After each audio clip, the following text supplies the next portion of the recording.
Hey, shalom, shalom, Shalom. ayawam tawab la'atam, which is good day unto you all.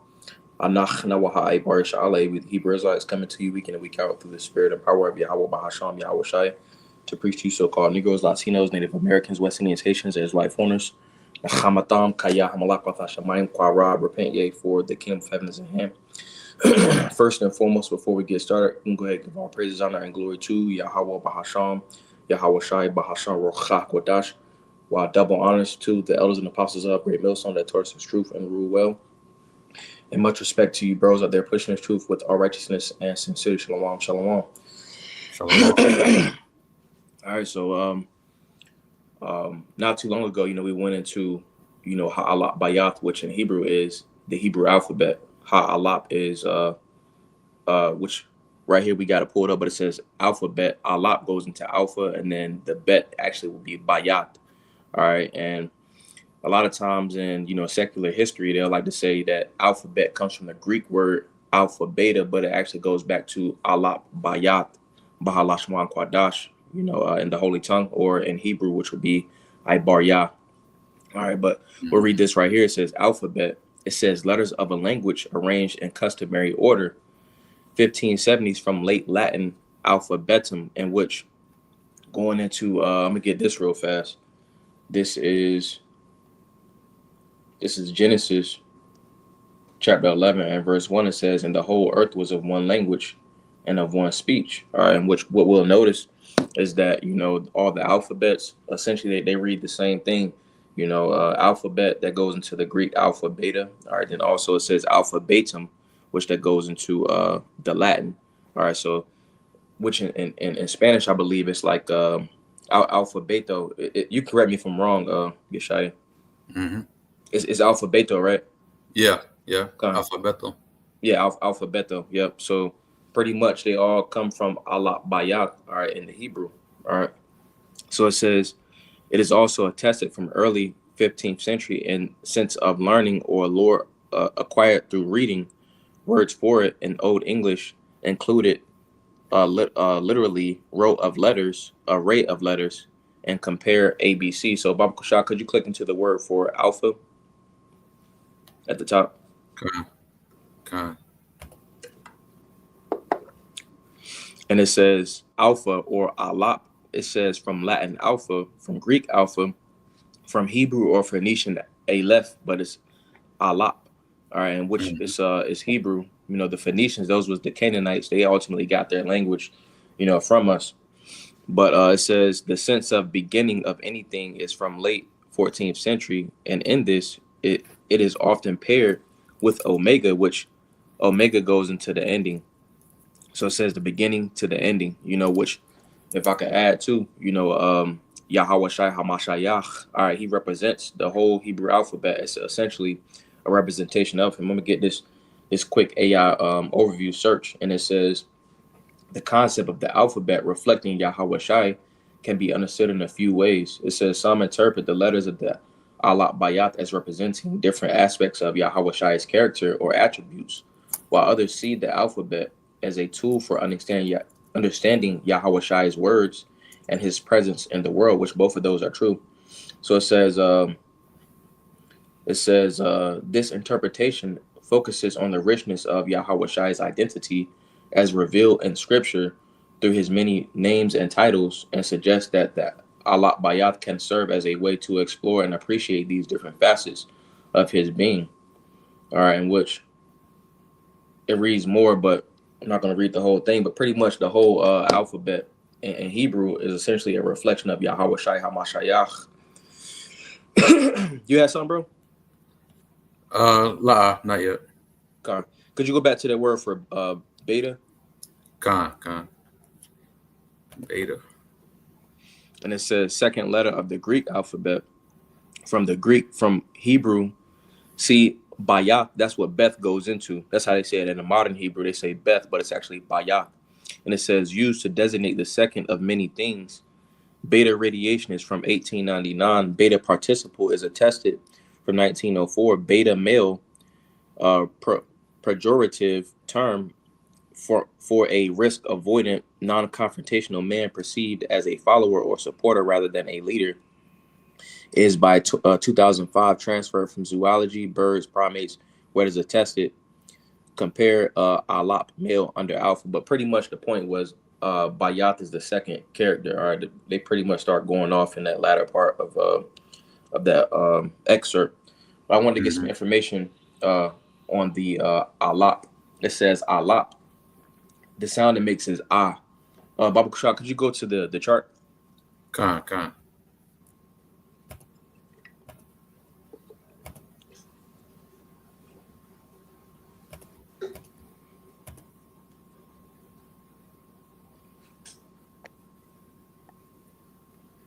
So the sound that it makes as it reads at the top, it says ah.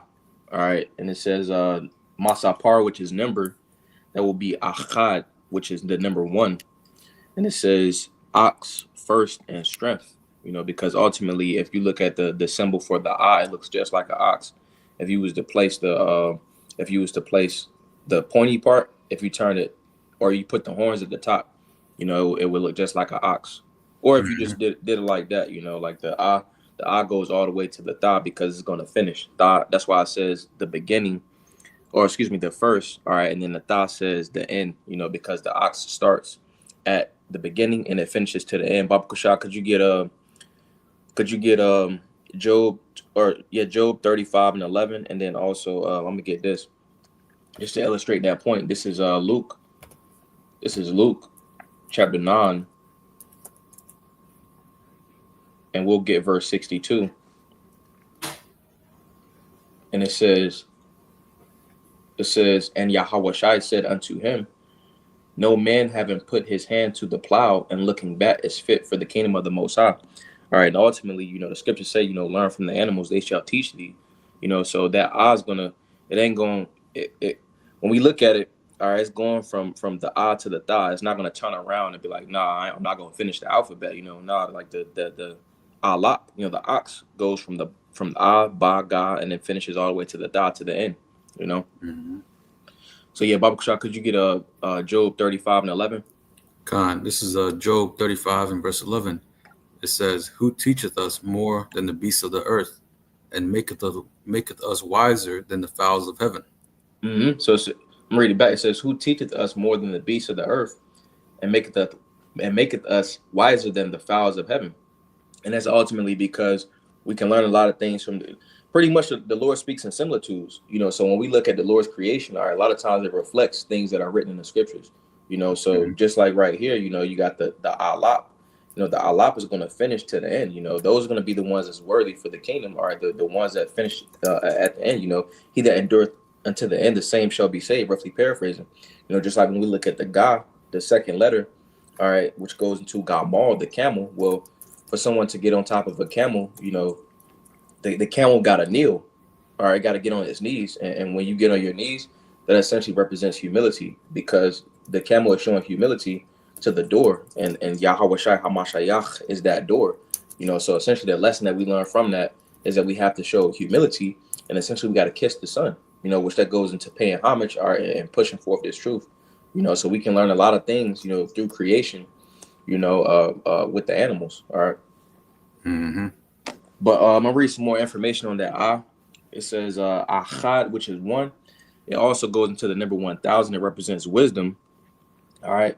It represents a family. All right. Many of which consisted one tribe used of a town as the abode of a family. All right. Alap also goes into learn, to teach, and to utter. It says oxen's head appears as the sun, adding to the beginning of Chad, which Chad goes into sharp. And the reason that Achad goes into sharp is because when you look at the design of the you got 2 points coming together, and it essentially turns into one, and it's strengthened. It's strengthened the number one, and that's why essentially why it goes into strength. So I'm gonna get this too because it represents strength as well.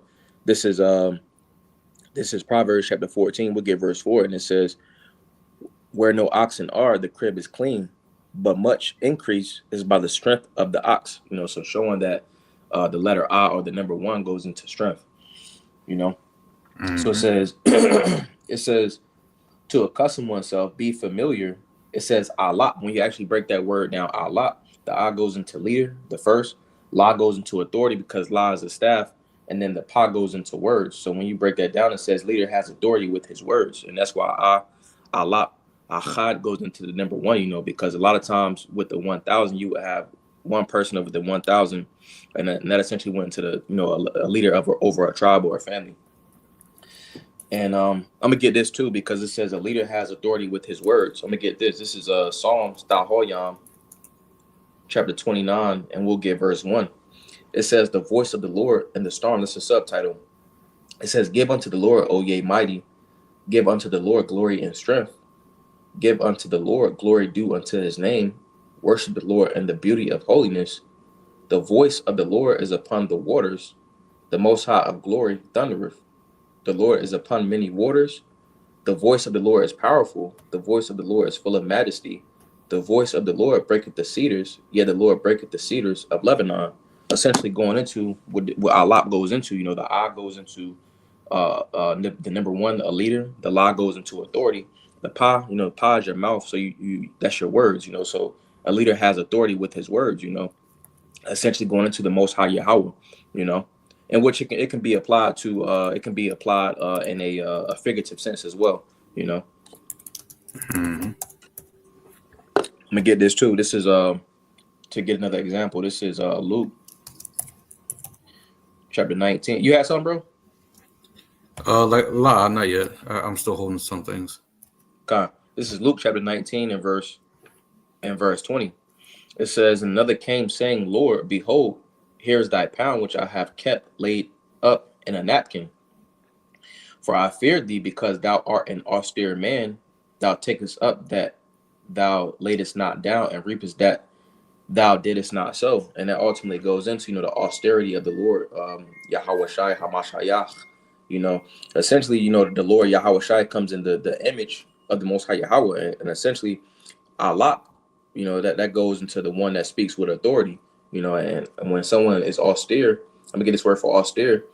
It says of mind and manners, harsh, rough, rigid. It says severe. So if someone's mind is harsh, rough, and severe, essentially their words are going to be in the like manner. Mm-hmm. I'm gonna also get this. This is Psalms. You good? Oh no, you go ahead. Finish your point. I'll get something after you. This is Proverbs. This is Proverbs chapter 22, and we'll get verse 25. It says verse 24, "Make no friendship with an angry man, and with the furious man thou shalt not go, lest thou learn his ways and get a snare to thy soul." All right, and I wanted to get this word for learn. It says Allah, and that also goes into learn and also to teach. And it says root word etymology, a primitive root to associate with, and that's because in the ancient world, when we would teach a younger calf or a younger oxen to ultimately pull the plow, it will be an older oxen that was there with it. So essentially going back to this right here, I'm gonna read it again. It says Proverbs 22 and 25, it says, "Lest thou learn his ways and get a snare to thy soul," because ultimately those that's inside, your circle, those that are you're walking with, essentially you start to take on their ways, and that word for learn went into Allah, because to learn by association, so that's why the scriptures say, can two walk together except they be agreed, Con. You go ahead, bro. So like this might be a little bit off topic from what you were saying, but I just wanted to bring this out because you mentioned how Yahweh Shai pretty much is the alphabet. He's pretty much makes up all the characters of the alphabet, or the characters of the alphabet represent him, right? Mm-hmm. This is John 1:1. It says, in the beginning was a word, and the word was with the Most High, and the word was Salakia. In the beginning was the word, and the word was with the Most High, or the Most High, and the word was a power, right? So we understand that, right? Yahweh Shai was pretty much spoken into existence, and what was the language that was spoken that to speak Yahweh Shai into existence was Hebrew was the Hebrew, right? And pretty much these words, these alphabetical or these alphabet pretty much makes up the pretty much makes up Yahweh Shai. That's the reason why the brother breaking this down, you know, it goes even deeper and there's layers to these things, man, to where you can see how all these things represent Yahweh Shai in a sense. Con. Let's get could you get Proverbs chapter 24 and Proverbs 24 and get verse 3. Okay. But pretty much the alphabet, that pretty much goes into the blueprint that was given to Yahweh Shai, you know, to create, you know, everything. This is Proverbs 24 and verse 3. It says, through wisdom is an house builded, and by understanding it is established. Mm-hmm. Through wisdom is a house builded, and by understanding it is established. You know, we're going to Ha'alat Bayath, you know, the alphabet. So Bayath will be a house, you know. So it said through wisdom is a house builded. So when we look at this chart right here, you know, that's wisdom, you know, and this technically will be a house. You know, I'm gonna get this word real fast. How you hold that precept, Baba Kushab. This is the word for a house. All right, and it says, so give me a second. It says Bayat H1004, and it says house. It says place receptacle. It says house as containing a family. It says family of descendants as organized body. It says inwards, metaphorically. All right, then it says on the inside. And then we go down, it says abbreviated a house in the greatest variation of applications, especially family, etc. So when we look at this right here, this technically will be a house. The Alat Bayat is a house, you know. So through wisdom, you know, Yahweh Shai represents wisdom, you know. So this is essentially a representation and an illustration and reflection of Yahweh Shai Hamashayach. Could you run that back, Baba Kushah? Proverbs 24 and 3. God. This is Proverbs 24 and verse 3. It says, through wisdom is an house builded, and by understanding it is established. Mm-hmm. By understanding it is established. You know, you keep going. Verse 4, it says, and by knowledge shall the chambers be filled with all precious and pleasant riches. All right, I'm going to get that. I'm going to get a couple words in that verse. Proverbs 24 and 5 or 24 and 4. It says, and by knowledge shall the chambers be filled with all precious and pleasant riches. You know, so what are the chambers? All right, the chambers are each letter. So we get this just to prove that point. The word for chambers, it says chadaryam, and it says chamber, room, parlor, innermost and inward part within. You know, so each letter essentially will be within, you know, in this chart. You know, those will be the rooms. All right, and it says precious. Let me get this word for precious. It says Yaquar, it says wealth, riches, substance, price, high value. All right, and essentially it has wealth and high value, you see, because this is what was used to create everything, you know. Let's get this word for pleasant. And it says Nayam, and it says pleasant, delightful, sweet, lovely, agreeable, delightful. It says singing, sweetly sounding, musical. All right, and the reason why it says sweetly sounding and musical is because the scriptures is likened unto that new song, you know. So the words of the book is essentially comprised, all right, specifically, you know, in the New Testament, in the Old Testament, and then New Testament as well. But the scriptures is likened to that new song, all right. And these are the notes, these are the small details and those tunes that's essentially inside the scriptures. Mm-hmm. In the Apocrypha as well, Salat. God. But let's also get Psalms chapter 33. Psalm chapter 33 and verse 9. I'm gonna get this. This is Proverbs chapter 14. Oh, we good. I already got that. Yeah, you can go ahead. This is Psalms 33 and verse 9. It says, for he spake and it was done. He commanded and it stood fast. Right. So essentially the blueprint, you know, which this is comprised in the blueprint, because when we look at creation, when we look at words like Mayam, all right, you got the Ma, that's the upper waters, All right, pursuant to I believe it's Genesis, the 7th chapter.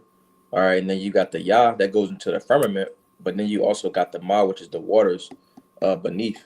So that goes into creation, how it's comprised and how everything is set up. You essentially, it gives you a picture. All right, and the Ha'alat Bayat, goes into that picture, and essentially it goes into how the world was created, how everything was created, pretty much. Could you run that back? God. This is Psalm 33 and verse 9. It says, "For he spake and it was done. He commanded and it stood fast." And everything pretty much stood fast. We got that. Salah.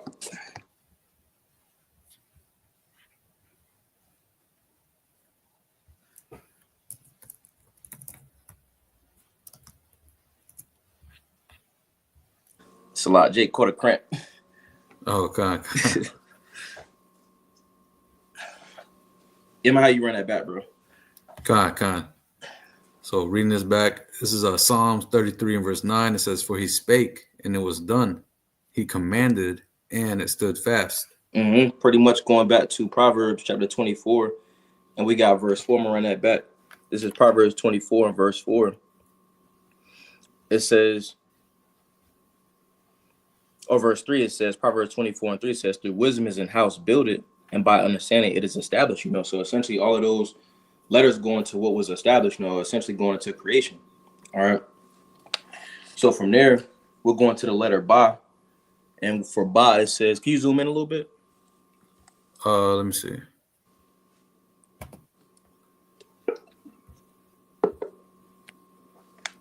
Is that good? Con. So for Ba, as we can see, the eye is pointing at the Ba, and that's because Ba has strength. When two walk together, essentially that will show strength. Pursuant to Ezekiel, the 37th chapter, from verse 15 on down, going into how the two planks essentially was gathered. Because when you got two types, of number twos. You got those that walk together that show strength, but then also you got division. All right, when it's division, that's not strength. Because pursuant to the curses, Jake, 2/3 of Jake is essentially divided. All right, and that's weak. So what the Lord is doing, pursuant to Isaiah 34 and 16, all right, is gathering the elect, all right, by this truth, and that shows strength. All right. So it says Ba Bayat, it says house, all right, because it has a wide variety of applications, as it said in the blue letter. It says inside, within, the number 2, Shan Yah, all right, and it says knowledge. All right, 2 goes into knowledge. So it says 2, house, home, house, as containing a family of descendants, inwards within the inner part.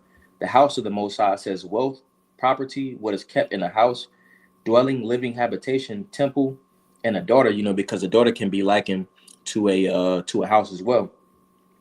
So it says Hasharash Dabar, which is Ha is the, Sharash is root, Dabar is word. Shana means to double or to alter. To alter is the number 2. Because again, if you got a double in righteousness, that will show strength. But if you got a double in division, that's gonna show weakness.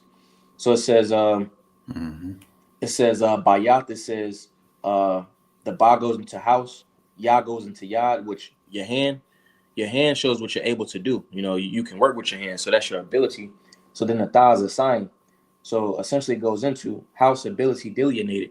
That's why a lot of times they'd be like, Jake could be like, yeah, who your father? In the ancient world, they say who your father, because they wanted to understand, what you came to do. For example, Issachar. If your father's Issachar, okay, well, you're a hard worker. If your father was Levi, well, essentially, you would be like the Levitical priest, back in the ancient world. If you was Judah, you would come in the spirit of Judah, and so on and so forth for the rest of the tribes. Essentially your house name, and even today, your house, who you come from.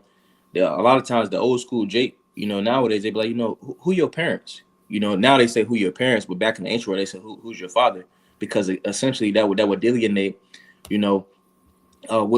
what you came to do. Your name, your house name shows, what you're good at, your abilities are, and the things that essentially marks who you are.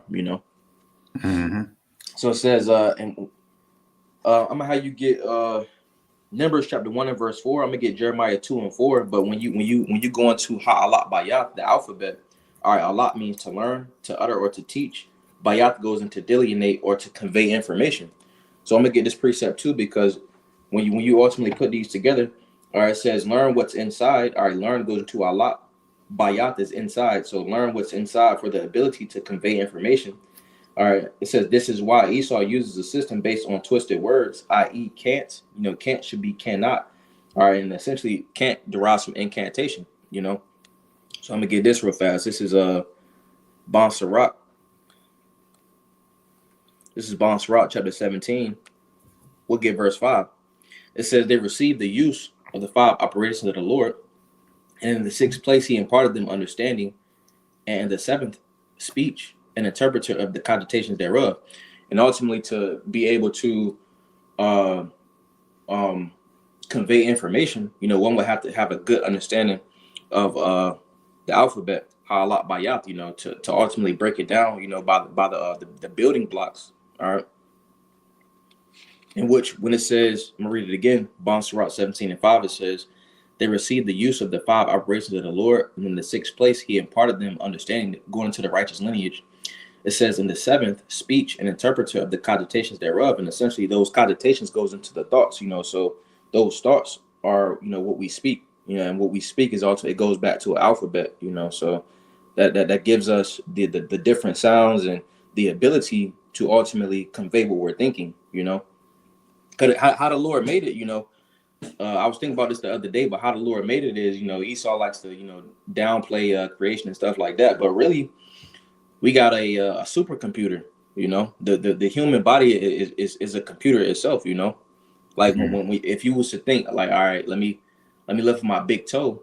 Like you lift up your big toe, it's damn near instantaneous. Because you got to think about it, and it's an electrical pulse that goes to your toe, and it does it damn near instantaneous. That's why we're able to move how we do, and do the things that we're able to do because how the Lord created us. Mm-hmm. You got a precept, bro? I'm still holding that numbers you said. Numbers. Oh 1. yeah, Baba Kushak. Can we get that? Yeah, after that, ain't have nothing else. You said numbers 1 and 4. Numbers 1 and verse 4. This is numbers 1 and verse 4. It says, and with you there shall be a man of every tribe, every one head of the house of his fathers. Yeah, head of the house of his fathers. It don't say house of the mothers. I mean, you're still your mother's son. You see, but how it was done in the ancient world, because when we put it into perspective today, a lot of times it's like a matriarchy, which matriarch goes into the mother. You see, but how the Lord designed it are supposed to be I guess it would be called a patriarchy, but the father should be, the head. You should want to know where the son comes from. You see, because the son is going to carry on his father's lineage. Like that's why the word son, ba goes into house, na goes into a seed. Your seed is your continuance. So the house continues through the son. So and that's essentially why a lot of times in the ancient world too, like in different kingdoms, they try to take out the son because they understood that the son carried on the lineage of that father. If somebody was and not specifically like in Jerusalem, just saying like maybe it was like a kingdom in Europe or Italy or something like that. A lot of times they'll try to take out the son, if they had a problem with the father, you see, because essentially that son carries on that father's lineage. Mm-hmm. I believe that's also in the scriptures. Let me get that for you. That's in Sirach 30. Let me see, where's it at? Right here, Sirach 30 and verse 3. It says, he that teaches his son grieveth the enemy, and before his friends he shall rejoice of him. Mm-hmm. So he that teaches his son he that teaches his son grieveth the enemy. That's the reason why Esau doesn't want the man in the house, so that way he can steer away the children from being taught and being raised up in the ways of the father. Right now it says, verse 4, though his father die, yet he is as though he were not dead, for he had left one behind him that is like himself. You see, so he's the ba, he's the second, right? He's the one that's going to take up after his father passes away, or after his father leaves, right? He's another one. He's a second. He pretty much made a mini-me of himself, Mm-hmm. you know, especially with the ideals, the customs that he passed on to his son. You know, he's going to carry that on and be like his father in a sense. Right, and that's essentially why the ba is next. Because the I is the first letter and number, you see, but then bayat, or ban, that first letter and ban goes into the house, and the house continues. That's why ba is right there, because the house is going to continue, to the rest of the alphabet, because the next letter will be ga, Mm-hmm. But could you get Jeremiah chapter 2 and verse 4? Khan. This is Jeremiah 2 and verse 4. It reads, "Hear ye the words of Yahweh, O house of Jacob, and all the families of the house of Israel. Thus saith Yahweh, what iniquity have your fathers found in me, that they are far gone from me, and have walked after vanity, and are become vain." Right, and essentially, you have women in the nation of Israel, you see, but how the Lord deals is the Lord deals through His men, pursuant to this as well. I'm gonna get this too. This is Proverbs, Mashal chapter 8 and verse 4. It says, "Unto you, O men, I call, and my voice is to the sons of man." You see, because the Lord deals with order, and that's the order that the Lord essentially established. So the father is essentially the head of the house. That's why the word father is Abba. Ah goes into strength.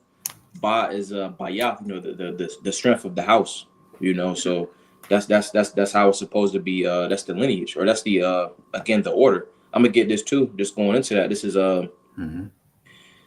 This is 1 Corinthians chapter 11, and we'll start at verse 1. So look, 1 Corinthians 11 and verse 1, it says, "Be ye followers of me, even as I also am of Hamashiach. Now I praise you, brethren, that ye remember me in all things, and keep the ordinances as I delivered them to you.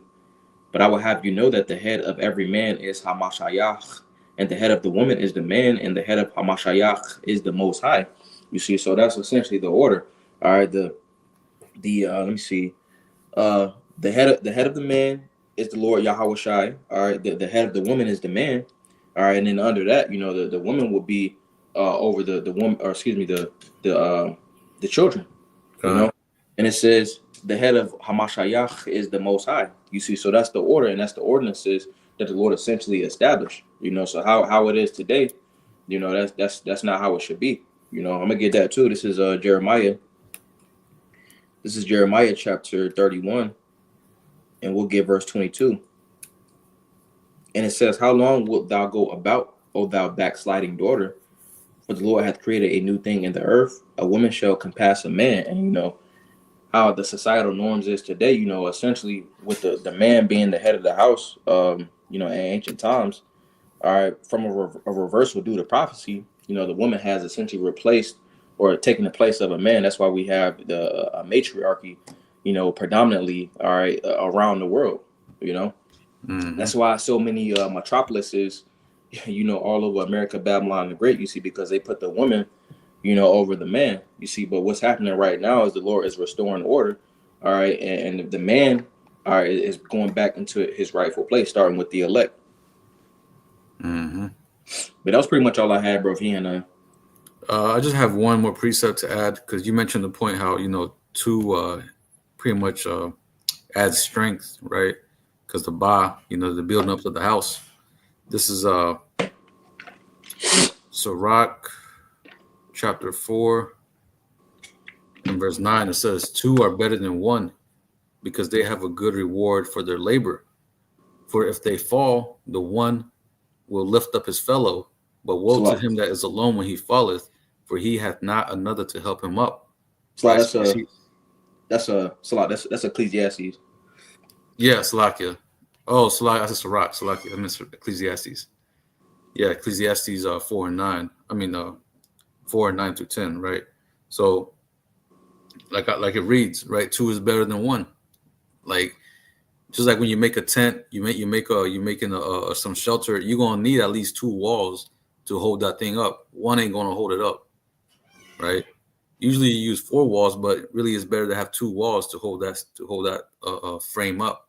So in the spiritual sense, even in this walk of ours, having a partner or somebody to help you get up whenever you're down, that pretty much adds strength unto you, because you have something to lean on, something to support you. That alone is strength. But it says, that was pretty much it on that.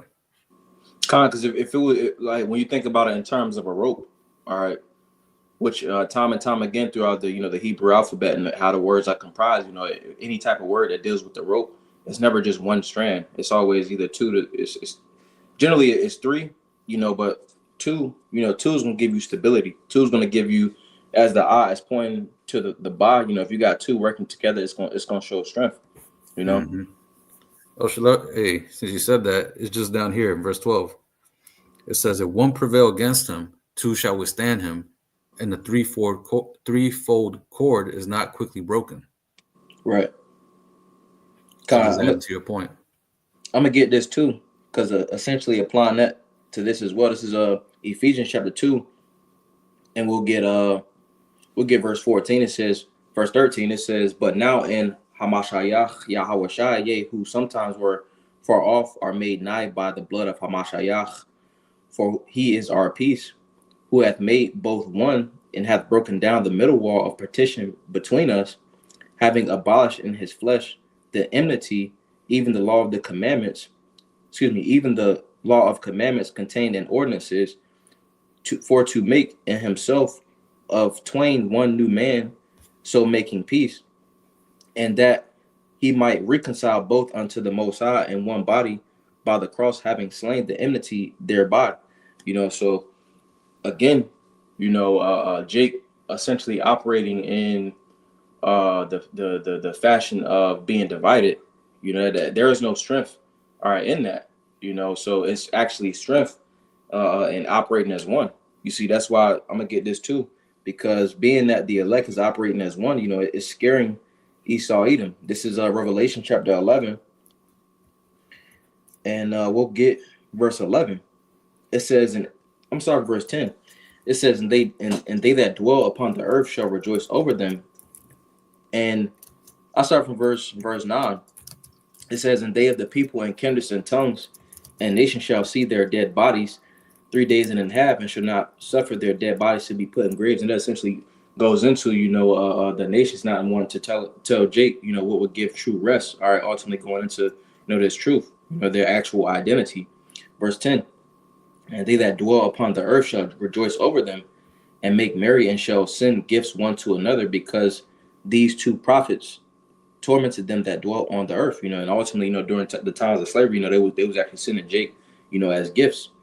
All right, verse 11, it says, and after 3 days and a half, the spirit of life from the Most High entered into them, and they stood upon their feet as one. When you stand, it said feet, your feet going to two, but your whole body, when you stand up on your feet, that's the whole body is one.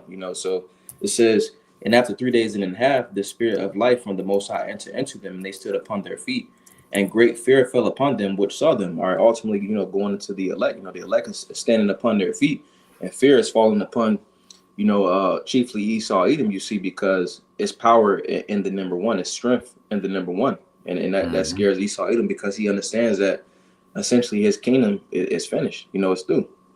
Mm-hmm. Yeah, and I got something to back you up. Since you mentioned that, the tribes rising up, coming together, right? The northern kingdom and southern kingdom. This is Ezekiel 37:19. It says, say unto them, thus saith the Lord Yahweh Bashim Yahushai, behold, I will take the stick of Joseph, which is in the hand of Ephraim, and the tribes of Israel, his fellows, and will put them with him, even with the stick of Judah, and make them one stick, and they shall be one in mine hand. Right. So just mentioning, showing, backing up what you're saying, tribes are coming together, they're unifying, because for so long Esau has been using divide and conquer as a means to pretty much have us under subjection. One of the many methods that Esau uses to pretty much to take down his enemies, right? That the whole divide and conquer method. But now he sees us coming together. Now, like the brother said, it's putting fear in the hearts of Esau, because now he knows that with that house of David coming back and being built back up, it's a threat to his society. It's a threat to his kingdom and to his empire, to the longevity of it. That's what we're seeing. Everything is starting to fall. We're seeing all these plots and plans that Esau has, in mind for the tribes. But yeah, just backing up your point, bro. You know what I'm saying? 2 is better than 1. You know what I'm saying? 1 represents strength, of course. And that's how we know that us unifying, that's going to pretty much put Israel back on the map. Okay. And then again, the odd points at the bottom, and that's because essentially the elect is standing in unison, and that bayah that goes into the house of the Most High. That's showing you that it's going to be strength in the house of the Most High. That the house of the Most High is being erected, and strength, as one, starting with the elect, or being the elect, being those lively stones. You build a house, with stones, and lively, that goes into something that's actively moving. The elect is actively, building, Mm-hmm.